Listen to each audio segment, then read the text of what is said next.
بسم اللہ الرحمن الرحیم۔ درود شریف پڑھ لیں سب۔ اللہم صلی علی سیدنا و نبینا مولانا محمد وعلی آل سیدنا و نبینا و مولانا محمد مبارک وسلم وصلی علیہ۔ یہ جو بچے نے نعت شریف پڑھی ہے نا، یہ حیدرآباد دکن کی اردو ہے۔ ہندوستان کے اندر مختلف لہجے ہیں اسی اردو زبان میں۔ جو آخری شعر پڑھا ہے نا، اس شعر کا مفہوم یوں ہے کہ بھلا آپ کو تلوار اٹھانے کی کیا ضرورت جب نینن سے کام ہو جائے، یعنی نینن آنکھ کو کہا اس نے، آنکھوں نے وہ کام کیا جو تلوار نہیں کر سکتی۔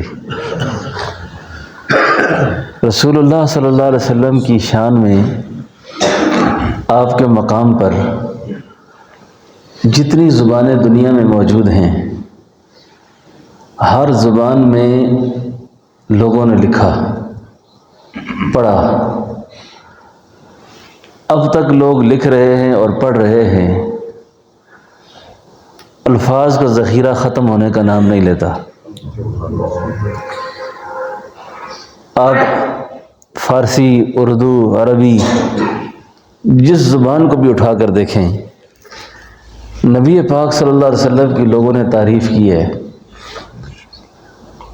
اور ہر روز تعریف لکھ رہے ہیں، لیکن تعریف کے الفاظ ختم نہیں ہو رہے۔ یہ آپ صلی اللہ علیہ وسلم کا معجزہ ہے، یہ آپ کی بہت بڑی شان ہے کہ قیامت تک لوگ لکھتے رہیں گے، الفاظ ایسے ہی ہاتھ جوڑ کے کھڑے رہیں گے، اور لکھو اور لکھو، لکھتے چلے جاؤ۔ ایک اللہ کا بندہ عربی میں لکھتا ہے، لکھتے لکھتے 50,000 شعر لکھ ڈالے۔ کتنے شعر؟ 50,000 لکھ ڈالے۔ اور جو اس نے آخری شعر لکھا نا عربی میں، اس کا منظوم ترجمہ نظم کے اندر ترجمہ ایک شاعر نے کیا اردو میں، اور اس نے بڑا عجیب شعر لکھا۔ اس نے کہا، تھکی ہے فکر رسا، تھکی ہے فکر رسا، مدح باقی ہے۔ تھکی ہے فکر رسا، مدح باقی ہے، قلم ہے آبلہ پا، مدح باقی ہے۔ قلم میرا لکھتے لکھتے زخمی ہو گیا ہے، ٹوٹ گیا ہے، مدح ورق تمام ہوئے، ورق تمام ہوئے، مدح باقی ہے۔ ساری عمر لکھا، مدح باقی ہے۔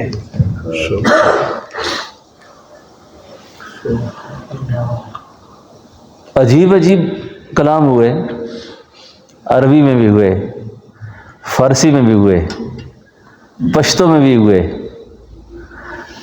ایک ایک عاشق ایسا گزرا ہے، یقین جانیں آج بھی ان کے کلام کو جب پڑھے آدمی تو وہ سوز اور عشق موجود ہے جس کو مولانا جامی ایک دفعہ فرماتے تھے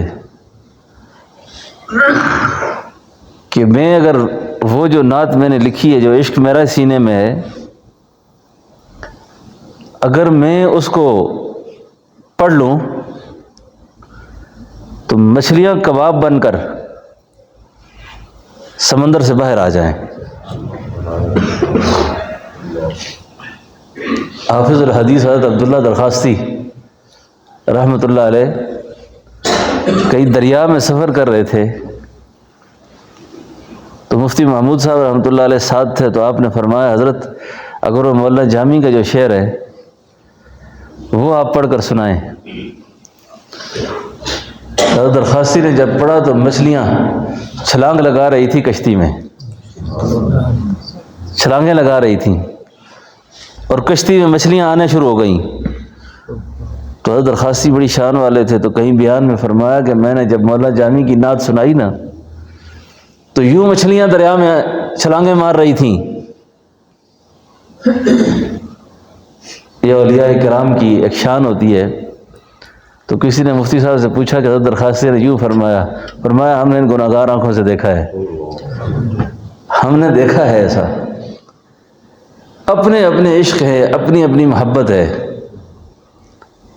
کچھ دل کی دل میں لے کے چلے جاتے ہیں، کچھ حضور کو نذرانہ عقیدت پیش کرتے ہیں۔ آج بھی گنبد خضرا کے جو جالیاں ہیں نا، اللہ تعالیٰ سب کو زندگی میں بار بار لے جائے، ہمارا آنا جانا اللہ کرے لگا رہے، اور وہاں کی مقبول حاضری اللہ نصیب کرتا رہے۔ ان جالیوں کے ساتھ جو ستون ہے نا، ان ستونوں پر ایک قصیدہ عربی میں لکھا ہوا ہے، کچھ اشعار عربی میں لکھے ہوئے ہیں، وہ شعر یاد کر لیں، بڑے بارگاہ رسالت کے مقبول شعر ہیں وہ، اور رات کو اٹھ کر کبھی کبھی پڑھا کریں۔ ان شعروں کو بڑی مقبولیت حاصل ہے، بڑی محبوبیت حاصل ہے، اتنی محبوبیت حاصل ہے کہ جس صحابی نے یہ شعر پڑھے تھے نا، جس نے یہ شعر پڑھے تھے، ان کے بارے میں فرمایا کہ رسول اللہ صلی اللہ علیہ وسلم نے خواب میں کسی صحابی سے فرمایا تھا کہ اللہ نے اس شخص کی اس شعر کی وجہ سے مغفرت کر دی ہے، اللہ نے اس کو بخش دیا ہے، معاف کر دیا اللہ نے اس کو۔ اور جب اس صحابی تک یہ بات پہنچی تھی، کہتے ہیں خوشی سے اس کا کلیجہ پھٹ گیا تھا، اور سیدنا عمر کو جب یہ شعر سنائے گئے تو آپ کو یہ اشعار نعتیہ اتنے زیادہ پسند آئے کہ سیدنا عمر نے اسی وقت چمڑے پہ لکھ کر روضہ مبارک کی دیوار کے ساتھ لٹکا دیے، اور ہر آنے والا زائر جب آپ کی زیارت آپ کے روضہ اطہر پہ حاضر ہوتا، آپ کو سلام عقیدت پیش کرتا، تو سلام عقیدت پیش کرنے کے بعد وہ ان اشعار کو پڑھتا، یہ اشعار پڑھتا وہ۔ تو ان شعروں کو اتنی محبوبیت حاصل ہوئی کہ بعد میں جب سلطان عبد الحمید کا زمانہ آیا، خلافت عثمانیہ کا، تو خلیفہ نے باقاعدہ طور پر ان اشعار کو ستونوں پہ نقش کروا دیا، اور آج تک وہ اشعار وہاں لکھے ہوئے ہیں۔ بڑی شوق اور محبت سے جب بھی جائیں یاد کریں اور وہاں ستونوں پہ نظر دوڑائیں، آپ کو نظر آ جائیں گے، پھر ان اشعار کو پڑھیں۔ جب ان اشعار کو پڑھیں گے نا، ان اشعار کے اندر ایک عجیب تاثیر ہے، ایک عجیب شان ہے ان اشعار کی۔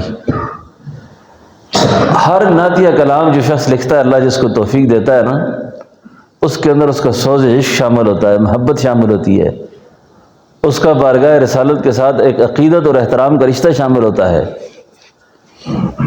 اور یہ اشعار جب بارگاہ رسالت میں پیش ہوتے ہیں نا، اللہ کے ایک تکوینی نظام ہے اس کے تحت، اور جو قبول ہو جاتے ہیں پھر وہ زبان زد عام ہو جاتے ہیں، ہر کوئی پڑھتا ہے ان کو پھر۔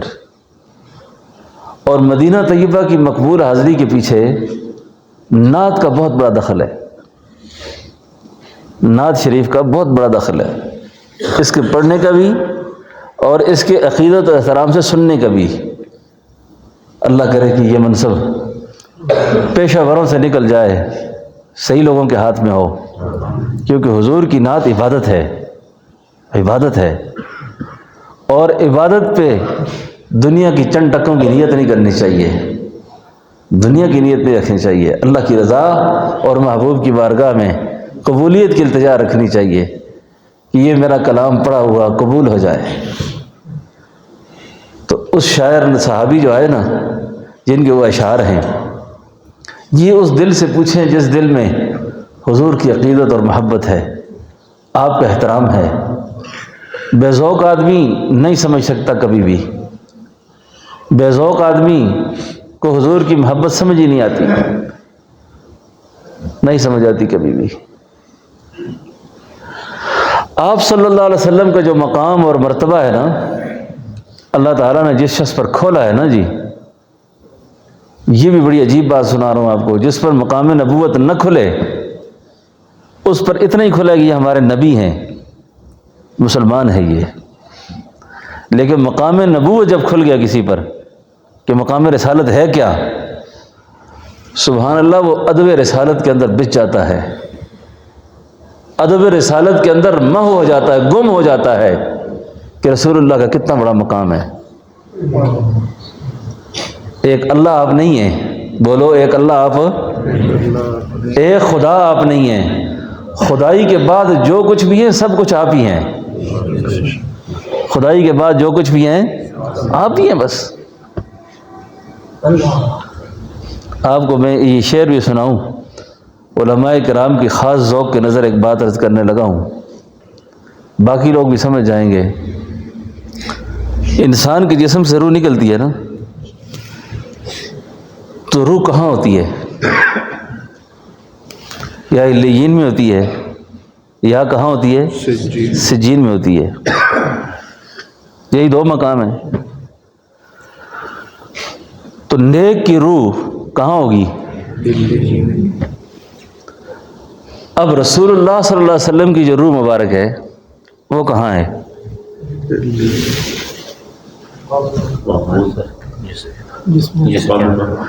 کیونکہ آپ کے جسم اطہر سے عظیم جگہ اور ہے ہی کوئی نہیں۔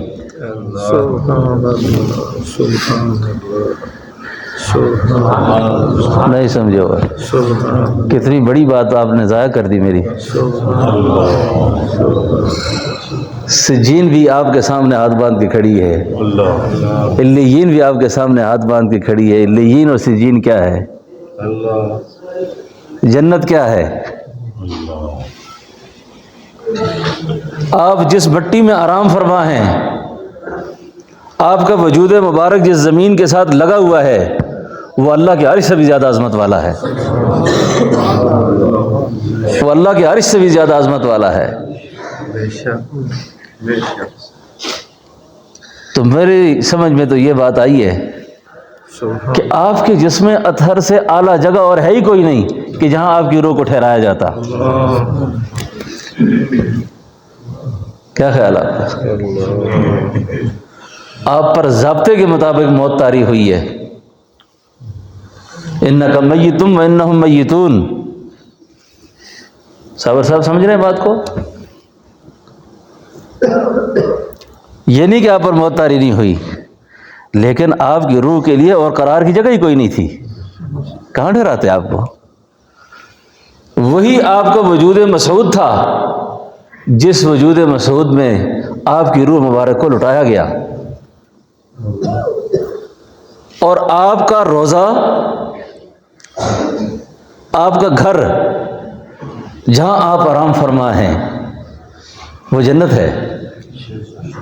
وہ کیا ہے؟ جنت ہے۔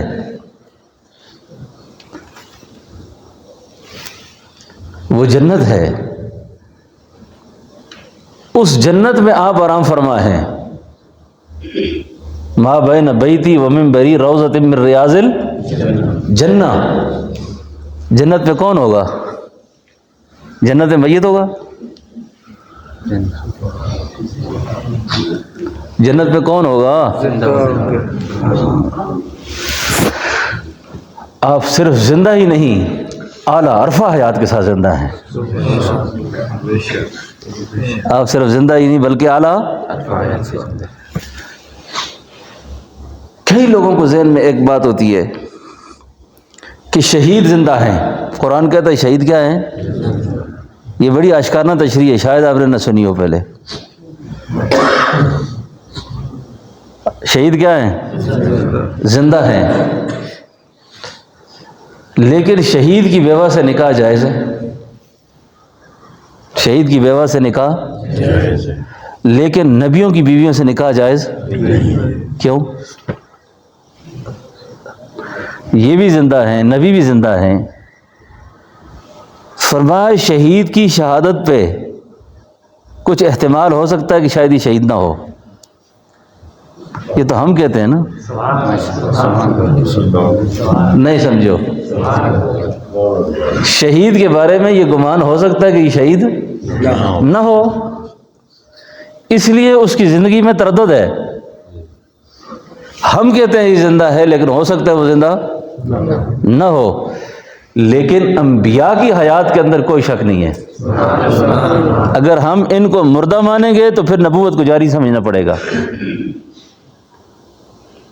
نہیں سمجھے؟ پھر نبی زندہ ہو تو اور نبی آ سکتا ہے؟ سمجھے حکیم صاحب؟ مرزائی کیوں پریشان ہے؟ اسی وجہ سے تو پریشان ہے وہ، یہ خاص مسئلہ۔ اچھا، انبیاء علیہ الصلوۃ والسلام،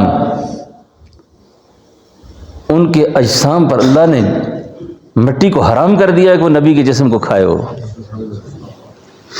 آپ جیسے دفن ہوئے آپ ویسے ہی ہیں، اور آپ کی روح مبارک کہاں ہے؟ آپ کی روح مبارک آپ کے جسم اطہر میں ہے، کیونکہ آپ کی جسم مبارک میں اس روح کے لیے اور قرار کی جگہ ہی کوئی نہیں۔ کہاں ٹھہراتے اس کو؟ کہاں ٹھہراتے؟ اس کی قرار کی اور کوئی جگہ نہیں۔ علماء کو یہ مسئلہ صحیح سمجھ آ گیا ہوگا۔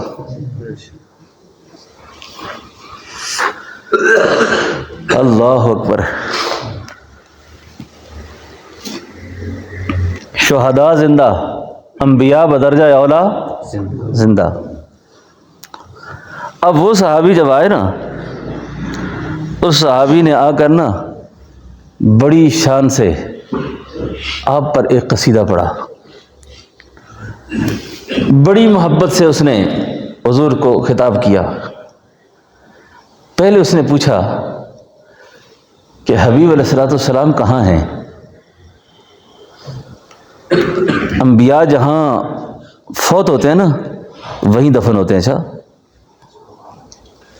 نبی جہاں فوت ہوتے ہیں وہیں دفن ہوتے ہیں۔ آپ کی حیات طیبہ کے جو ایام تھے نا، وہ اماں عائشہ صدیقہ کے حجرے میں گزرے، تو آپ کی جو آرامگاہ اور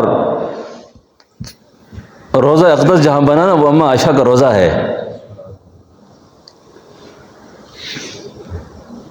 وہ جنگوی صاحب نے بھی خوب کہا ہے اماں عائشہ کی شان میں کہ تو جس مقام میں کبھی مکی تھی، تو جس مقام میں کبھی مکی تھی، خدا نے جنت بنا دیا ہے، خدا نے جنت بنا دیا ہے، بنا کے جنت خدا نے اس میں حبیب اپنا سلا دیا ہے، بنا کے جنت خدا نے اس میں حبیب اپنا سلا دیا ہے۔ سلام لاتے ہیں شام صبح ہزار نوری تیرے ہی گھر پر، سلام لاتے ہیں شام صبح ہزار نوری تیرے ہی گھر پر۔ جس فرشتے کی ایک بار پیشی ہوتی ہے نا سلام پیش کرنے کی، فرمایا قیامت تک دوبارہ اس کی باری نہیں لگے گی، قیامت تک دوبارہ اس فرشتے کی باری نہیں لگتی۔ ان اللہ وملائکتہ یصلون علی النبی، ان اللہ وملائکتہ، اللہ کہتے ہیں میں بھی سلام پڑھتا ہوں، میں بھی درود پڑھتا ہوں، اور میرے فرشتے بھی درود پڑھتے ہیں۔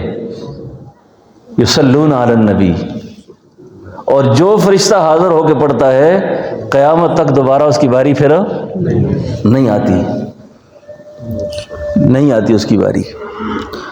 سبحان اللہ۔ وہ صحابی آئے تو انہوں نے پوچھا میرے محبوب پیغمبر کہاں ہیں؟ یہ شعر ہر آدمی نہیں کہہ سکتا۔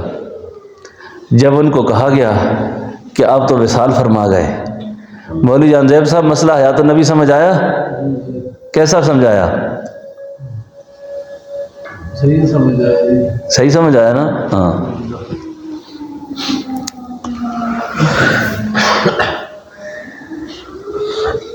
پوچھا کہاں ہے؟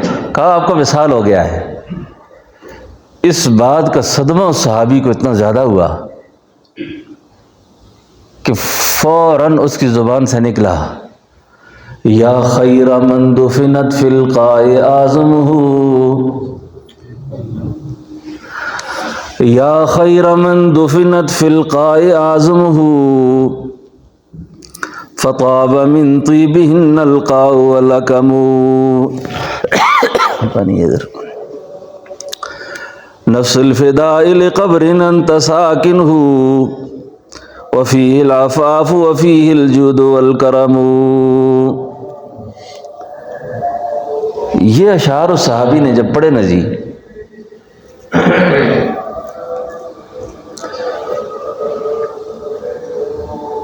اور میں آپ سے یہ عرض کرتا ہوں کہ یہ اشعار لکھے ہوئے بھی آپ کے واٹس ایپ پہ ہم سینڈ کر دیں گے، یاد کر لیں ان کو. یہ اشعار مدینہ طیبہ آدمی کو لے کے چھوڑ جاتے ہیں. میرا تو مشاہدہ ہے کہ یہ اشعار مدینہ طیبہ لے جاتے ہیں آدمی کو، اور آدمی کی روح کی حاضری شروع ہو جاتی ہے، آنا جانا روح کا شروع ہو جاتا ہے، اور پھر اللہ رب العالمین مشتاق جسم کو بھی وہاں کی حاضری سے ضرور مستفید فرماتے ہیں. تو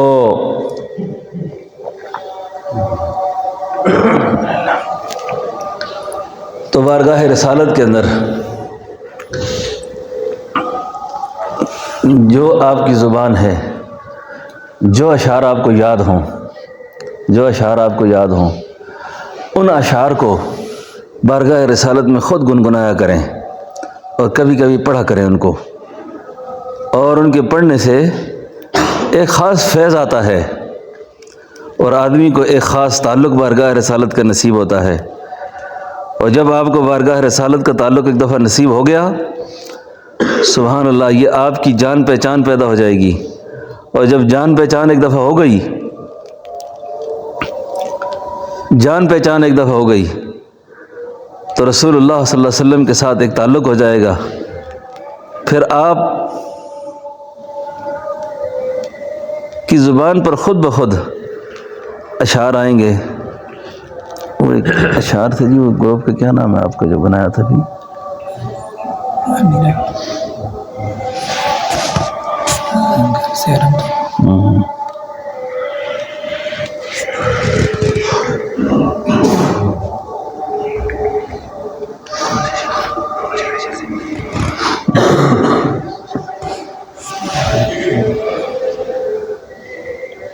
یہ اشعار میں نے بہت عرصہ پہلے وہاں حرم میں پڑھے بھی تھے، اور ابھی مجھے کسی دوست نے دوبارہ یاد دہانی کرائی ان کی. کئی سال پہلے میں نے وہاں مدینہ طیبہ میں یہ اشعار پڑھے، پھر بھول گیا تھا، تو اب دوبارہ مجھے کسی نے یاد کرائے. آپ کا ذوق حاضر ہو تو اس بچے نے نعت پڑھ کر میرا بیان کا موضوع تبدیل کیا ہے.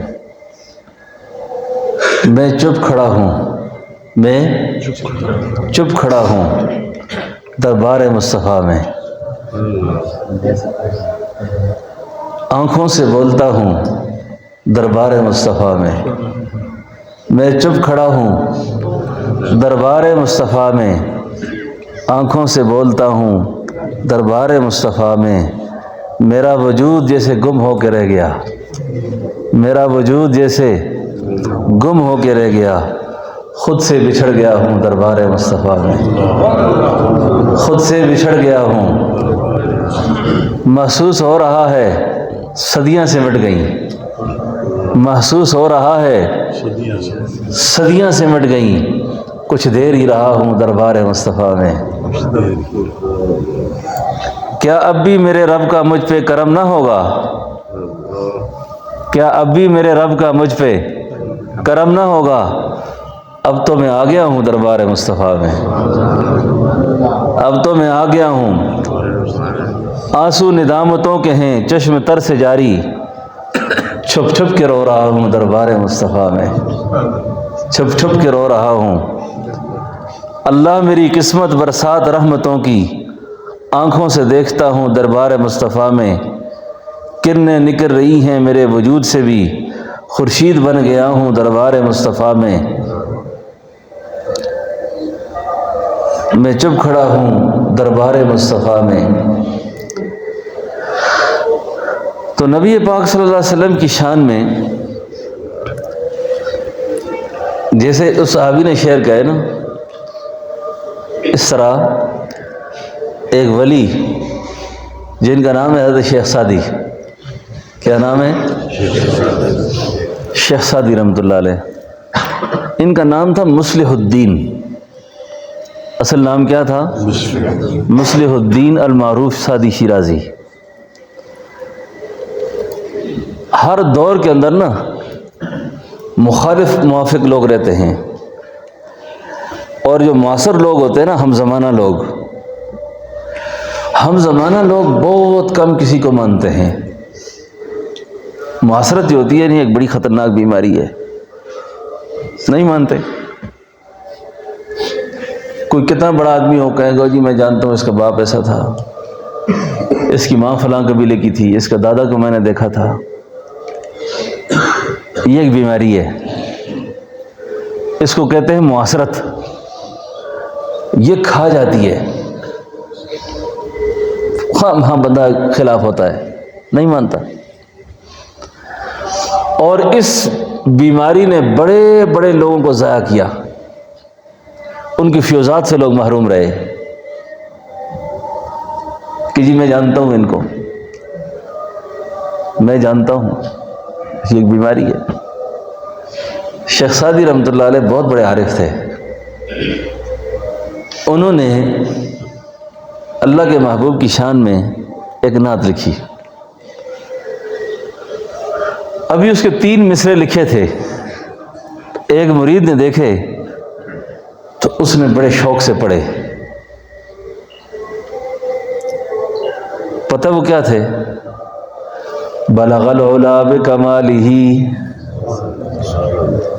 بلغ العلا بکمالہ، کشف الدجا بجمالہ، حسنت جمیع خصالہ۔ یہ ابھی 3 شعر ہوئے،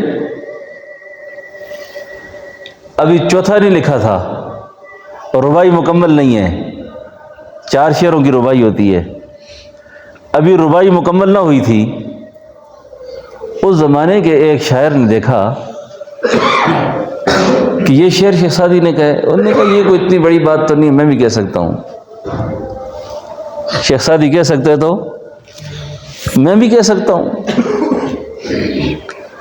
یاد رکھیں دوستو، یہ اصلاح نظر کرتا ہوں، ضد کی وجہ سے، انا کی وجہ سے، ریا کی وجہ سے، دکھلاوے کی نیت سے بندہ قرآن پڑھے، قرآن پڑھائے، دین کے کام کرے، کوئی کام اللہ کے یہاں قبول نہیں ہے۔ دکھلاوے کا کوئی کام اللہ کے لیے قبول۔ اللہ کے بڑے نازک ادب ہیں، اور نبی کا بھی بڑا نازک ادب ہے۔ اللہ کی توحید کے خلاف کوئی کام نہ کرے آدمی، یعنی اللہ ہی ہو، اس میں اور کوئی نہ ہو۔ ہم نے تو توحید کی تعبیر بڑی مختصر سمجھی ہے نا۔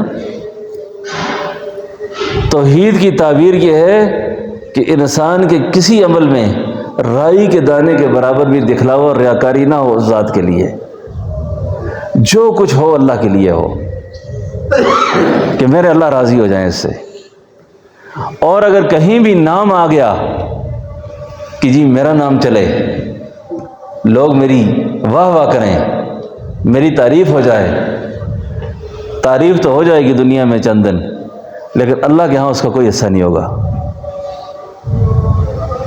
اب شیخ سعدی نے بھی لکھا، اب ان کے لکھنے کا مقصود کچھ اور، اب دوسرے آدمی نے لکھا، شعر کمال کے لکھے، لیکن جذبہ ٹھیک نہیں، جذبہ ٹھیک نہیں، تاکہ اس کو پتہ چلے تو لکھ سکتا ہے، میں بھی لکھ سکتا ہوں۔ اب وہ شاعر جب لکھ بیٹھتا ہے نا، رات کو خواب دیکھتا ہے. خواب کیا دیکھتا ہے کہ امام الانبیاء علیہ السلام کی اس کو زیارت ہوتی ہے. وہ بارگاہ رسالت کی حضوری جب اس کو ہو جاتی ہے، وہاں دیکھتا ہے کہ آپ علیہ الصلوۃ والسلام آرام فرما ہیں اور شیخ سعدی آپ پر پنکھا جل رہے ہیں. اور آپ نے اس شاعر کی طرف التفات ہی نہیں کیا. اور شیخ سعدی سے فرماتے ہیں کہ سعدی، جو تو نے میرے بارے میں لکھا ہے وہ ذرا پڑھ کے سنا. تو شیخ سعدی پنکھا جھل رہے اور جھوم جھوم کے کہتے ہیں بلغ العلا بکمالہ، بلغ العلا بکمالہ، کشف الدجا بجمالہ، حسنت جمیع خصالہ. جب کہتے ہیں نا حسنت جمیع خصالہ، تو اللہ کے محبوب خواب میں فرماتے ہیں سعدی پھر کہہ دینا آگے صلو علیہ وآلہ. یہ ربائی خواب میں اللہ کے نبی نے خود مکمل فرمائی. جب یہ آدمی خواب سے بیدار ہوا، آ کے شیخ سعدی کے قدموں میں گرا اور کہنے لگا کل رات آپ کہاں تھے؟ یعنی اس شیخ سعدی جو تھے ان پر اللہ کے حضور کی، اللہ کے محبوب علیہ السلام کی حضوری منکشف تھی ان پر. یعنی کچھ اولیاء کرام ایسے ہوتے ہیں کہ جن کو بارگاہ رسالت کی قرب نصیب ہوتا ہے. ان میں حضرت سعدی بھی تھے. ان سے پوچھا آپ کہاں تھے؟ انہوں نے کہا چپ، یہ تذکرہ نہیں کرنا. تو فرمایا تیرا لکھا ہوا بھی قبول، تیرا پڑھا ہوا بھی قبول. نہ میرا لکھنا قبول ہے، نہ میرا پڑھنا قبول ہے. اس لیے اللہ کے آداب کو بھی سمجھنا چاہیے، اللہ کے محبوب کے آداب کو بھی سمجھنا چاہیے کہ نعت کہنا بھی، نعت لکھنا بھی، نعت پڑھنا بھی بہت بڑا عمل ہے. اگر قبول ہو گیا تو سبحان اللہ، اس آدمی کو 4 چاند لگ جاتے ہیں. اور لکھنا پڑھنا قبول نہ ہوا ریا کی وجہ سے، دکھلاوے کی وجہ سے، سلطان باؤ فرماتے ہیں 2 جہانے مٹھے باؤ، 2 جہان آدمی کے تباہ ہو جاتے ہیں. کیونکہ حضور کی ذات کو اور اللہ کی ذات کو دنیا کے لیے استعمال نہیں کرنا چاہیے، دنیا کے نام کے لیے استعمال نہیں کرنا چاہیے، دنیا کے لیے استعمال نہیں کرنا چاہیے. دنیا کمانے کے اور ذرائع بہت ہیں، دنیا لینے کے اور طریقے بہت ہیں. اللہ کی توحید ہو، نبی کی رسالت ہو، آپ کی ختم نبوت ہو، یہ جن کی ہے بس انہی کے ساتھ سجتی ہے، انہی کے لیے کرے آدمی.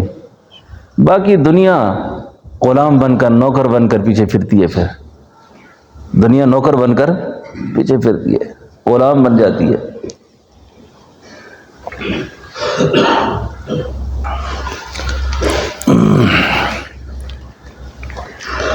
تو اللہ رب العالمین ہم سب کو نبی کریم صلی اللہ علیہ وسلم کی عظمت بھی، آپ کی فکر بھی، عظمت بھی اور آپ کی فکر بھی صحیح طریقے سے ماننے کی بھی اور عمل کی اللہ توفیق نصیب فرمائے.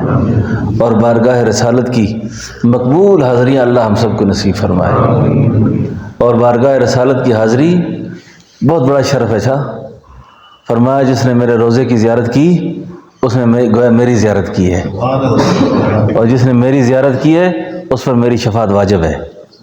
اس پر میری شفاعت کیا ہے؟ واجب ہے. جیسے دنیا کے لیے غم کرتے نا، کوئی نہ کوئی بندہ پیسے اکٹھے کرتا ہے، مکان بناتا ہے، تو کبھی کبھی کوشش کیا کرو کہ اس نیت سے بھی کچھ جمع کر لیا کرو کہ مجھے اللہ تعالیٰ روضہ رسول دکھا دے، مجھے اللہ تعالیٰ اس کی برکت سے حرمین کی حاضری نصیب فرما دے. اور اس نیت سے بھی اگر کریں گے نا انشاءاللہ اللہ تعالیٰ، جذبہ پیدا کرنا آپ کا کام ہے، آگے اسباب اللہ تعالیٰ مہیا کرتے رہتے ہیں پھر، اور اس کے لیے صورتیں بھی اللہ مقدر کرتے رہتے ہیں. کیونکہ ہماری عقیدتوں کا احترام کا محور مرکز اور ہمارے ایمان اب تک جو محفوظ ہیں اور قیامت تک جو محفوظ رہیں گے وہ بارگاہ رسالت کے فیض سے ہیں، بارگاہ رسالت کے فیض سے ہیں. تو بارگاہ رسالت کی حاضری کی تمنا کرنی چاہیے، کوشش کرنی چاہیے، فکر کرنی چاہیے. اور اللہ تعالیٰ سے دعائیں مانگنی چاہیے۔ اللہ جل شانہ ہم سب کو عمل کی اور سمجھ کی توفیق نصیب فرمائے۔ ربنا تقبل منا انک انت السمیع العلیم وتب علینا انک انت التواب الرحیم۔ حلقے کی شکل بنا لیں حلقہ، تاکہ تھوڑا مراقبہ ذکر کر لیں اور اس کے بعد انشاءاللہ دعا کرتے ہیں۔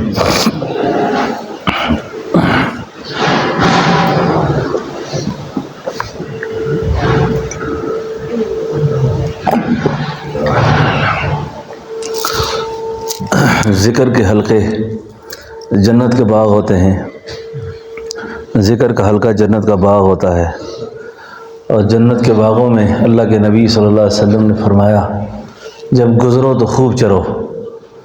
صحابہ نے پوچھا حضور جنت کے باغ کیا ہیں؟ آپ نے فرمایا ذکر کے حلقے۔ تو حلقہ گول ہوتا ہے، تو ذکر و مراقبہ میں جب بھی بیٹھیں تو جن حضرات کی صحت طبیعت ٹھیک ہو پوری کوشش کیا کریں کہ وہ دو زانو بیٹھیں، اور جب دو زانو بیٹھنے میں ان کو دقت ہو تو پھر جیسے سہولت ہو ویسے بیٹھیں، یعنی دو زانو بیٹھنے میں ایک ادب احترام معلوم ہوتا ہے۔ پھر اس کے بعد آدمی کو سہولت ہے جس طرح وہ بیٹھ سکتا ہو ویسے بیٹھ جائے۔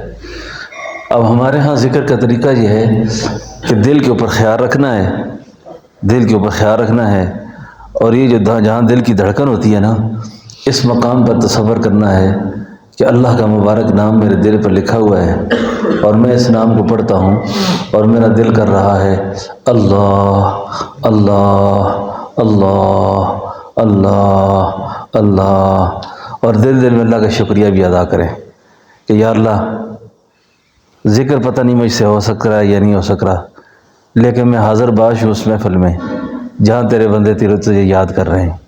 اللہ تو مجھے اس نام کی برکت سے میری تربیت کر دے، اللہ تو میری اصلاح کر دے، اللہ تو مجھے اچھا انسان بنا دے۔ یہ التجا بھی اللہ سے کرتا رہے آدمی، یہ مانگتا رہے دل دل میں، تو پھر اللہ کا نام لینے میں ذرا آدمی کو یکسوئی ہو جاتی ہے، ٹھیک ہے نا؟ ورنہ شیطان آدمی کو پھیرتا رہتا ہے کبھی ادھر کبھی ادھر، تو اس کی پرواہ نہ کریں، بس دل کے اوپر خیال رکھیں کہ میرے دل پہ اللہ کا مبارک نام سنہری رنگ میں لکھا ہے، میں اس نام کو پڑھ رہا ہوں اور دل کر رہا ہے اللہ اللہ اللہ اللہ۔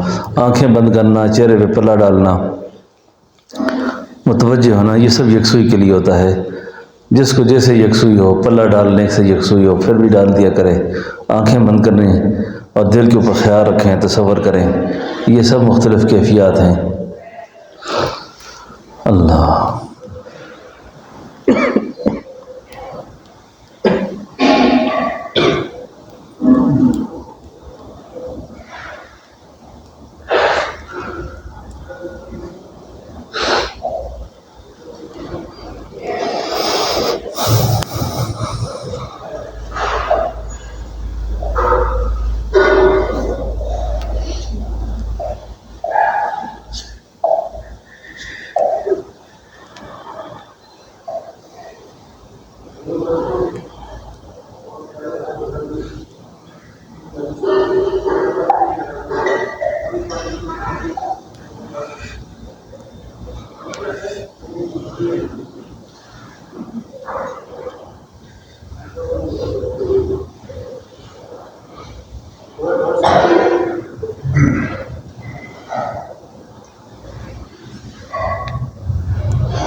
اللہ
درود شریف پڑھ لیں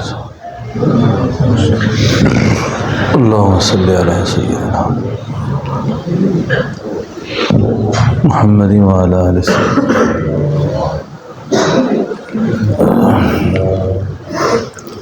اللہم صلی علی سیدنا و نبینا مولانا محمد وبارک وسلم۔ یا اللہ ہم سب کے گناہ کو معاف فرما، اے میرے اللہ ہم سب کی روحانی جسمانی بیماریاں دور فرما، اے اللہ ہماری پریشانیاں دور فرما، یا اللہ ہماری مشکلات کو آسان فرما، اے اللہ ہمارے قرض مرض دور فرما، علت سے ذلت سے اللہ محفوظ فرما، بری موت سے برے انجام سے محفوظ فرما، یا اللہ معذور ہونے سے بچا، محتاج ہونے سے بچا، تندرست ہونے سے بچا، اے اللہ اپنے خاص فضل ہماری طرف متوجہ فرما، یا اللہ اپنا نام نصیب فرما، اے اللہ اپنا نام نصیب فرما، اے اللہ اپنا ذوق نصیب فرما، اے اللہ اپنا شوق نصیب فرما، اے اللہ اپنی محبت نصیب فرما، اے اللہ اپنی محبت نصیب فرما، اللہ وہ کام کرا جس سے تو راضی ہے، اللہ ان کاموں سے بچا جن سے تو ناراض ہے، اللہ ان کاموں سے بچا جن سے تو ناراض ہے، اللہ ان کاموں سے بچا جن سے تو ناراض ہے، اے اللہ ہمارے حال پر رحم فرما، اے اللہ ہمارے حال پر رحم فرما، اللہ ہماری بے بسی ہے یا اللہ تو ہمیں معاف فرما، اللہ ہمیں نفس کے ہاتھوں بہت مجبور ہے اللہ معاف فرما، اللہ نفس کے ہاتھوں بہت مجبور ہے معاف فرما، اے اللہ نفس کے قیدی بن گئے اللہ معاف فرما دے، اللہ شیطان کی پنجے میں اللہ معاف فرما دے، دجالی تہذیب کی زد میں اللہ معاف فرما دے، اے اللہ تو ہمیں معاف فرما دے، ہمارے حال پر رحم کر دے، اللہ ہمارے حال پر رحم کر دے، اللہ تو ہمارے بچوں کے حال پر رحم کر دے، بچیوں کے حال پر رحم کر دے، اللہ تو ہم سب کو درگزر کر دے، اللہ تو ہمیں معاف کر دے، اللہ تو ہم سب کو معاف کر دے، ہمارے بچیوں کے نصیب اچھے کر دے، اولاد کے مقدر اللہ روشن کر دے، اے اللہ اولاد کے صدموں سے بچا، اولاد کے دکھوں سے بچا، اولاد کے غموں سے بچا، اولاد کی پریشانیوں سے بچا، اے اللہ تو ہم سب کے حال پر رحم فرما، اللہ ہمارے والدین کی مغفرت فرما، اللہ ہمارے بہن بھائیوں کی مغفرت فرما، ہمارے احباب کی مغفرت فرما، اہل تعلق کی مغفرت فرما، ساری امت کی مغفرت فرما، اے اللہ سب کو معاف فرما، اے اللہ سب کو معاف فرما، اے اللہ تو اس سے یہ سارا جرگہ تیری بارگاہ میں ہاتھ اٹھا کے کھڑا ہے رات کے اس حصے میں جس وقت آپ کی ذات و برکت یا اللہ نزول کیے ہوئی ہے آسمان دنیا کی طرف، اور آپ اس وقت خود فرمائیں کون ہے مجھ سے مانگنے والا، یا اللہ ہم مانگ رہے ہیں آپ سے، ہم آپ سے مانگنے والے ہیں، یا اللہ ہم گناہ گاروں پہ رحم کر دے، یا اللہ ہم گناہ گاروں پہ رحم کر دے، یا اللہ ہم پہ فضل کر دے، یا اللہ ہم پہ مہربانی کر دے، یا اللہ ہم سب کو بخش دے، یا اللہ ہم سب کو معاف کر دے، یا اللہ ہمارے ماں باپ کو معاف کر دے، یا اللہ ہمارے احباب کو معاف کر دے، یا اللہ ہماری اولادوں کو معاف کر دے، یا اللہ اے میرے اللہ تو ہم پہ رحم کر دے، یا اللہ یا اللہ اس ساری مجلس والوں کو تو اپنا مقرب ولی کر دے، یا اللہ اللہ اپنے خاص بندوں میں شامل کر دے، یا اللہ تو اگر ہمیں بخش دے تجھے کون پوچھ سکتا ہے، یا اللہ تو ہمیں معاف کر دے تجھے کون پوچھ سکتا ہے، یا اللہ ہماری قبروں کو جنت کے باغ بنا تجھے کون پوچھ سکتا ہے، یا اللہ اے میرے اللہ تو ہم پہ رحم کر دے، اللہ یوں تو ہم پہ رحم کر دے، یہ سارے تیرے در کے فقیر ہیں مسکین ہیں، یا اللہ تیرے پاس ہاتھ اٹھا کے کھڑے ہیں، یا اللہ تجھ سے معافیاں مانگتے ہیں، یا اللہ یہ اعتکاف کے لیے آئے بیٹھے ہیں دور دور سے، یا اللہ یہ تجھ سے تجھ کو مانگ رہے ہیں، یا اللہ تو سب کو عطا کر دے، یا اللہ تجھ سے معافی مانگتے ہیں، یا اللہ وہ سب کو معاف کر دے، یا اللہ تو سب کو معاف کر دے، سب کا درگزر کر دے، سب پر آسانیاں کر دے، یا اللہ سب کی مدد کر دے، سب کی نصرت کر دے، سب کے جائز ارمان پورے کر دے، یا اللہ دنیا میں بھی مشقت میں نہ ڈال، موت بھی ہماری مشقت والی نہ کر، یا اللہ قبر بھی ہماری مشقت والی نہ کر، اے اللہ روز محشر بھی ہمیں مشقت میں نہ ڈالنا، یا اللہ سوال و جواب کی الجھن میں نہ ڈالنا، یا اللہ بغیر حساب و کتاب کے معاملہ کرنا ہم سے، یا اللہ بغیر حساب کتاب کے یا اللہ جنت میں داخل کر دینا، یا اللہ اس دن کی سختی سے اللہ ہمیں بچانا، یا اللہ جس کے ساتھ ہمارے حق ہیں، یا اللہ جو ہم پہ کچھ زیادتی کرنے والے ہیں، یا اللہ ہم تیری رضا کے انہیں معاف کرتے ہیں، یا اللہ اور جن سے ہم سے زیادتیاں ہو چکی ہیں، یا اللہ ان کے دلوں میں ڈال کے وہ ہمیں معاف کر دیں، یا اللہ ہم دنیا میں اپنے معاملے کو صاف کرنا چاہتے ہیں، یا اللہ دنیا سے کوئی چیز ساتھ لے کر نہیں جانا چاہتے، یا اللہ ہم سب کو معاف کر دے، یا اللہ تو ہم سب کو معاف کر دے میرے اللہ، تو ہم سب پہ رحم کر دے، یا اللہ تو اپنے خاص فضل متوجہ کر دے، یا اللہ ہمارے ذریعے سے امت میں ہدایت کو عام کر دے، یا اللہ جو ہمیں دیکھیں اللہ انہیں ہدایت نصیب کر دے، جن کی نظریں ہم پہ پڑے اللہ انہیں بھی ہدایت نصیب کر دے، اے اللہ قیامت تک ہماری نسلوں کے اندر کوئی ظالم نہ پیدا کرنا، کوئی جاہل نہ پیدا کرنا، کوئی بے دین نہ پیدا کرنا، اے میرے اللہ دین کے دائی پیدا کر، علماء پیدا کر، مجاہد پیدا کر، صلحاء پیدا کر، اے میرے اللہ اپنے خاص فضل و کرم سے ہم سب پر رحم کر، اللہ آسانیاں پیدا کر، اے میرے اللہ فلسطین کے مسلمان بڑی پریشانی میں ہیں، اے اللہ تیرے علم میں ہے سب کچھ، یا اللہ تو ان کی مدد فرما دے، اللہ تو غزہ کے مسلمانوں کی مدد کر دے، یا اللہ فلسطین والوں پر اللہ رحم کر دے، یا اللہ ہم سارے کے سارے مسلمان اس کی وجہ سے اب آزمائش میں ہیں، یا اللہ ہمارے حکمران بے حس ہو چکے ہیں، یا اللہ ہم جذبہ جہاد کے باوجود بھی کچھ نہیں کر سکتے میرے اللہ، اتنے محکوم ہو چکے ہیں ہم، یا اللہ اتنے مجبور ہو چکے ہیں، یا اللہ فلسطین کے مسلمانوں کے ہم میں یا اللہ حق میں ہمیں نہ پکڑنا، یا اللہ ہمیں سزا نہ دینا، یا اللہ ہم جذبہ رکھتے ہیں دعا کر سکتے ہیں، ہم عاجز ہو چکے ہیں، یا اللہ تو ان کی مدد فرما دے، یا اللہ ان کی نصرت فرما دے، جہاں جہاں مسلمان مظلوم ہیں پریشان ہیں، یا اللہ ان کی مدد کر دے، یا اللہ تو ان پر رحم کر دے، عرض حرمین شریفین کی اللہ حفاظت فرما دے، یا اللہ جہاں جہاں مسلمان حکومتیں ہیں ان کو غیرت جرأت اور استقامت نصیب کر دے، خصوصاً ملک پاکستان کی فوج کو، خصوصاً ملک پاکستان کے اداروں اور حکومت کو یا اللہ استحکام نصیب کر دے، یا اللہ ان سے بے دینی اور بزدلی اور بے غیرتی کو ختم کر دے، یا اللہ ان کے اندر حمیت دین پیدا کر دے، یا اللہ ان کے اندر غیرت دین پیدا کر، یا اللہ ان کے اندر شجاعت پیدا کر، ان کے اندر یا اللہ شجاعت پیدا کر، ان کے اندر بہادری پیدا کر، کفر کی آنکھوں میں آنکھیں ڈال کے بات کرنے کا حوصلہ پیدا کر، اے میرے اللہ تو پاکستان کی حفاظت فرما، اندرونی بیرونی خطرات و خلفشار سے اس ملک کی حفاظت فرما، اے میرے اللہ تو ہم سب کی حفاظت فرما، یا اللہ ناگہانی اموات سے ہمیں بچا، حادثات سے بچا، مکان سے گر کے مرنے سے بچا، مکانوں کے نیچے دب کے مرنے سے بچا، جل کے مرنے سے بچا یا اللہ۔ یہ ساری پریشانیاں، آزمائشیں، حادثات ہم سے ہماری اولادوں سے دور فرما یا اللہ، ہم سے ہماری اولادوں سے دور فرما اے اللہ۔ ناگہانی اموات سے بچا، آفات سے بچا، حادثات سے محفوظ فرما یا اللہ۔ ہم بہت عاجز ہیں، مسکین ہیں یا اللہ، اور دنیا کے غموں نے ہمیں پریشان کر رکھا ہے یا اللہ۔ تو دنیا کے غم ہم سے دور فرما، سب کو رزق حلال وافر نصیب فرما، رزق کفاف وافر نصیب فرما یا اللہ۔ ہم سب کی ضروریات کو غیب کے خزانوں سے پورا فرما، ہم میں سے کوئی کسی کو کسی کا محتاج نہ کر یا اللہ۔ اللہ کسی کو کسی کے آگے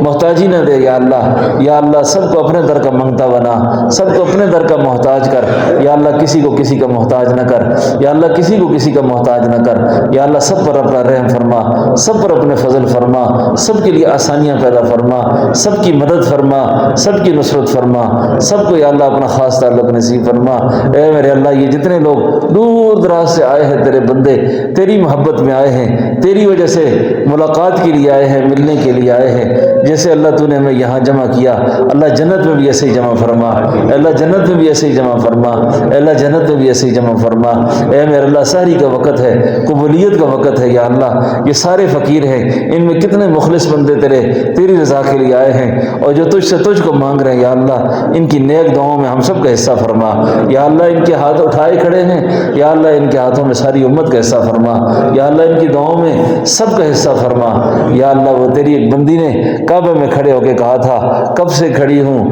لیے میں ہاتھ میں کاسہ گدائی، اب تک ملا نہ مجھ کو اور شام ہونے کو آئی، اب تک ملا نہ مجھ کو اور شام ہونے کو آئی اے میرے اللہ۔ کب سے یہ ہاتھ لیے کھڑے ہیں اللہ، شام ہونے کو آئی ہے یا اللہ۔ یا اللہ شام ہونے کو آ گئی، وقت گزر گیا، ہماری زندگی کی شام ہونے کو ہے اے اللہ۔ تو ہماری دعاؤں کو قبول کر دے اللہ، تو ہماری دعاؤں کو قبول کر دے اللہ۔ ہمیں بچوں کے دکھ نہ دکھانا، بچوں کے صدمے نہ دینا، بچوں کی پریشانیاں نہ دکھانا اللہ۔ ہماری زندگی میں بھی، ہمارے مرنے کے بعد بھی ہماری اولادوں کو ہدایت کا امام کرنا اللہ، ہدایت کا امام کرنا، ہمارے بچوں کو، اولادوں کو کامیاب کرنا یا اللہ۔ اس مجمع میں کتنے ساتھی بیٹھے ہوئے ہیں جن کی کوئی جائز حاجتیں ہیں، زبان پر نہیں لا سکتے اللہ، تجھے پتہ ہے، وہ سب کی حاجات پوری فرما اللہ، سب کی حاجتوں پوری فرما، سب کے لیے نیک اسباب پیدا فرما، سب کے لیے آسانیاں پیدا فرما۔